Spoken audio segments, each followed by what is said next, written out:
Eu preciso fazer uma pesquisa. Promete pra mim que vocês não zoam a minha pesquisa? Eu preciso saber do pessoal que mora aqui em Vancouver. Quantas pessoas daqui moram na região de Vancouver, BC? Por favor. Responde moro ou não moro? Sim. E das pessoas que moram aqui em Vancouver, quantas se disporiam a nos encontrar num sábado à tarde aqui no centro pra ganhar lembranças do Gaga e levar para suas casinhas? Conta pra mim qual que é seu comediante preferido aí nos últimos tempos, porque eu tô num vício, eu adoro Choque de Cultura e tudo mais, mas eu tô num vício no programa da Tatá, que é a mesma equipe, né? Tem o pessoal que coincide, que produz os dois, mas gente, ela é muito boa.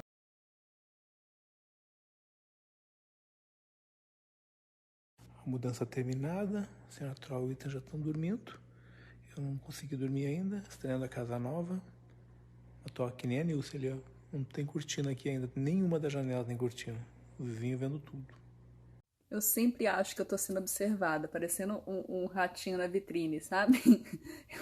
É constrangedor.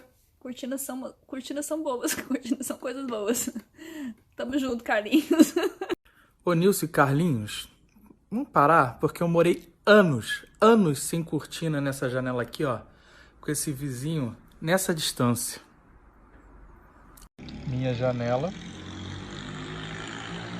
Janela do vizinho. Essa é a distância. Sério, olha a distância. É muito perto. Vocês estão reclamando demais, gente. Mas você é o desinibido de Curitiba. Nós não somos os desinibidos de Vancouver. Olha ali, Vancouver inteira vendo a gente. Não dá. Pá. Eu sou o time Carlinhos. Não é um prédio aqui, não. Aqui são É a cidade inteira. 20. Mas você é o desinibido de Curitiba. Nós não somos os desinibidos de Vancouver. Olha ali, Vancouver inteira vendo a gente. Não dá. Pá. Eu sou o time Carlinhos. Não é um prédio aqui, não. Aqui são É a cidade inteira. 20.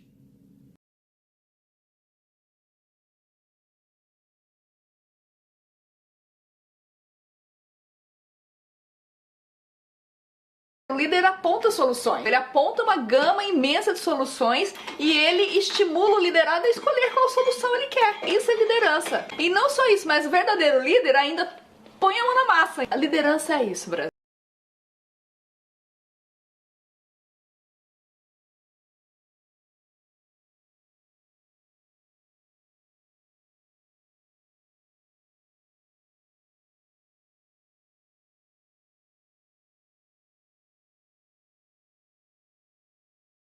Mulher, que era ateia, que veio falando pra gente sobre ateísmo o tempo todo, ela começa a rezar. Aí eu falei mesmo.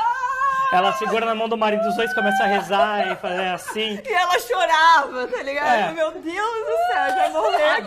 Tava eu lá no Twitter batendo um papo com os inscritos, né? Agora no momento eu tô deitada no chão mesmo, no meio da mudança, mas enfim. Aí o assunto foi pra jornalismo, vocês sabem que eu sou apaixonada e tenho me preocupado bastante com fake news, e eu decidi trazer essa conversa pra cá. Vamos bater um papo sobre isso? A inscrita ficou perplexa, confusa com relação à disparidade entre o que o título diz e o que a matéria diz, que nem sempre o título reflete o que a matéria fala. Essa é uma crítica válida à imprensa e ela tem explicação. Na hierarquia de uma redação, se a redação é grande, nem sempre é o repórter quem faz a cabeça ou a manchete da matéria. Geralmente ele faz a matéria e quem dá o título é o editor. Duas pessoas diferentes. E aí você tem que considerar a função do editor, a função do repórter e como isso se comporta na função geral do veículo, no propósito geral do veículo ou da empresa. Isso é conflitante e harmônico ao mesmo tempo. Vamos pensar no mundo ideal, um veículo que é idôneo e que tem realmente um compromisso com a credibilidade de fazer a melhor matéria, de ser fidedigno aos fatos. Mas ele também tem um aspecto de mercado, de vender essa matéria para a audiência, para ter leitores e audiência e se bancar com essa audiência. Vamos supor que ele queira depender menos de mídia pública e ele queira ter assinantes e anunciantes, então ele tem que ter os dois aspectos em mente. Credibilidade e conquistar audiência. Aí você entra nas funções do repórter. O repórter é o cara que vai atrás da matéria. Ele sai à rua, ele entrevista as fontes, ele vai procurar mais de uma versão para os fatos, às vezes 3, às vezes 4, não só 2, e ele vai trabalhar O repórter é aquele cara que vai se relacionar com os outros, ele vai ter fontes, ele vai cultivar essas fontes por anos. E nem sempre é a fonte oficial, às vezes é o cara que tá lá, que é o funcionário público. Eu vou contar um segredinho pra vocês. Eu fui repórter por alguns anos, eu consegui vários furos, várias entrevistas exclusivas, porque eu era amiga não do delegado, mas do agente de polícia. Eu me cercava de fontes, de pessoas que sabiam de alguma coisa e ligavam pra mim pra passar. E assim, ter fontes não me tornava especial, é parte do ofício. Essa galera que cobre política durante décadas, essa galera toda tem fontes dentro dos palácios, dentro do Senado, dentro do Congresso. É parte do ofício isso. E assim, pode parecer óbvio que eu vou falar para quem é da área, mas muita gente confunde isso. O bom jornalista, ele não é aquele que fica esperando o release chegar da assessoria de imprensa ou a versão oficial, a declaração oficial. Ele vai atrás dos indícios, ele vai atrás do que é... Porque numa dessas, ele dá um furo, entendeu? Ele tem que considerar toda a especulação. E ele consegue, pela credibilidade da fonte, dosar quanto de possibilidade existe daquela especulação virar real. Essa dosagem também vem da experiência, isso também conta ali na qualidade da informação. Quanto mais malícia você tiver para pegar, se você está sendo usado ou se você está realmente descobrindo um furo, isso vem com a experiência, melhor. Nilce, mas você falou do editor. Qual a função do editor? O editor vai pegar o que você conseguiu na rua, você redigiu sua matéria, ele vai ler a sua matéria e ele vai falar como que eu atraio a audiência para ler a matéria aqui que esse repórter fez. O editor experiente é aquele cara que ele vai ler uma matéria de 2 páginas e ele vai conseguir, em 4 palavras, resumir a matéria de um jeito atrativo, que vai ficar fidedigno à reportagem, prender a atenção e cumprir o papel dele, vender a notícia. E aí contemplamos um mundo ideal, né? Um repórter que foi atrás de uma informação de qualidade, um editor que resumiu essa matéria de um jeito atrativo para prender a audiência. Mas e quando o mundo não é ideal? Quando o repórter não tem muita malícia ou quando o editor dá uma vacilada? Às vezes, o repórter não é tão experiente, ele não percebe quando ele está sendo usadinho para fazer balões de ensaio ou para divulgar informações que tenham interesse para o mercado ou para o assunto envolvido. E isso pode acontecer com qualquer um. Isso não é uma questão de experiência, eu acho. Isso depende muito da relação que você tem com a fonte, de como a fonte também pode estar sendo usada. Isso acontece e faz parte da profissão, faz parte do jornalismo. Mas aí você pode ter o filtro do editor. Se o repórter trouxe uma notícia, o editor pode falar, não, vem cá, isso aqui é especulação, então vamos fazer uma manchete que denote que, calma, estamos especulando, isso pode acontecer, não quer dizer que está certo. E beleza, porque o editor ele tem esse papel de ajudar no filtro também, de ser outra cabeça racional, fazendo uns questionamentos importantes para melhorar a qualidade da informação, que é o objetivo final do conteúdo, correto? Correto? Estamos juntos. Mas o editor também pode vacilar. O editor também pode se empolgar com o negócio e falar que essa aqui tá muito fácil de vender e pronto, estou dando furo. E esse furo é o quê? O anúncio do ministro. Ele se precipita. E aí ele comete o vacilo, aí são 2 vacilos.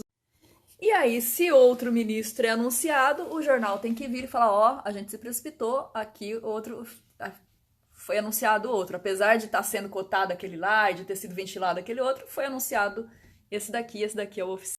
E nessa situação não é fake news. Por quê? Porque é o registro do momento. De fato, houve uma cotação, de fato, houve uma ventilação, e esse instante foi registrado no jornalismo. O jornalismo é uma fotografia, ele não é um filme.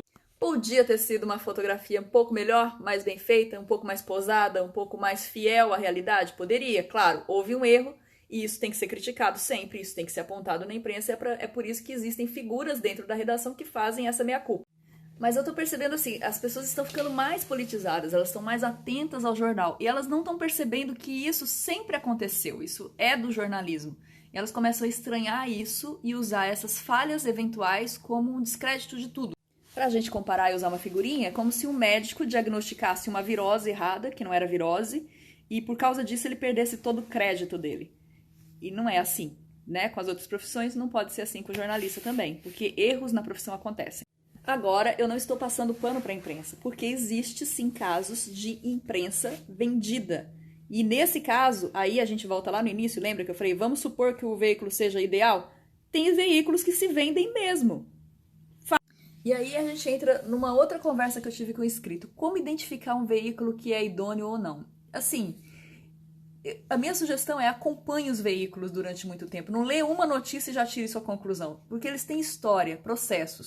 Pra mim, assim, eu comparo as notícias, eu comparo os textos, eu comparo as versões dos fatos. Mas se eu pudesse dar uma diquinha básica e simples, veja para que lado ele se inclina. Se ele sempre é oposição ao governo ou se ele fica favorável para quem tem a caneta. Isso é meio básico, assim, gente. Isso, assim, é uma questão da gente pensar. O veículo, ele bajula quem tá no poder? Certamente é porque ele tem interesse na verba pública do poder. Jornalismo, o bom jornalismo é oposição, não tem jeito. Fora do Brasil, os jornais sobrevivem melhor com verba de anunciante, com verba privada de assinante. No Brasil, os veículos têm uma grande dependência de verba pública, todos eles, de todas as esferas.